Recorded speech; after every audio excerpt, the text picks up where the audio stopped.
Welcome to remix king channel.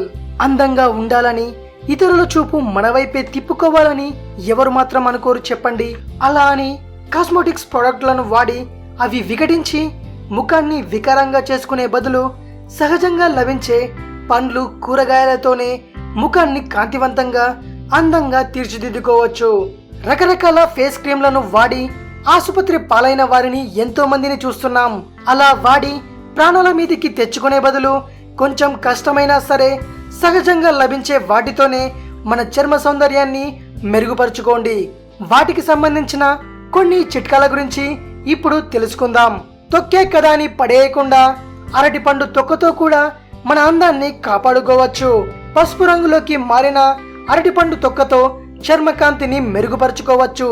అరకప్పు తాజా పాలు తీసుకొని దానిలో అరటిపండు తొక్కను వేసి మరగపెట్టాలి. పాలు చల్లారిన తర్వాత టీ స్పూన్ పాలలో దూది ఉండను ముంచి ముఖాన్ని శుభ్రం చేసుకోవాలి. ఇది మంచి క్లెన్సర్ గా పనిచేస్తుంది. మిగిలిన పాలల్లో ఉన్న అరటిపండు తొక్కను మిక్సీలో వేసి మెత్తగా గ్రైండ్ చేసుకోవాలి. ఈ పేస్టును ముఖానికి అప్లై చేసుకొని అరగంట పాటు ఆరనివ్వాలి. తరువాత ముఖాన్ని నీటితో శుభ్రం చేసుకోవాలి.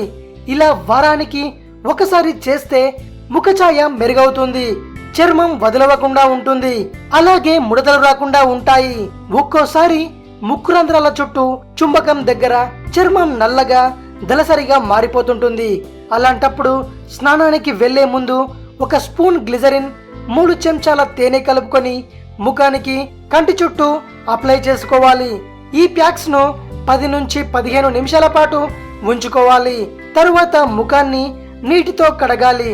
ఇలా రోజు చేస్తుంటే వారం రోజుల్లోపే మీ ముఖం కాంతివంతంగా తయారవుతుంది.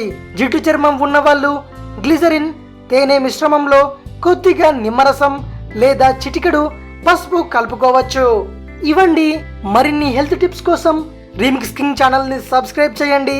మరో వీడియోతో మీ ముందుకు వస్తాను. అంతవరకు సెలవు.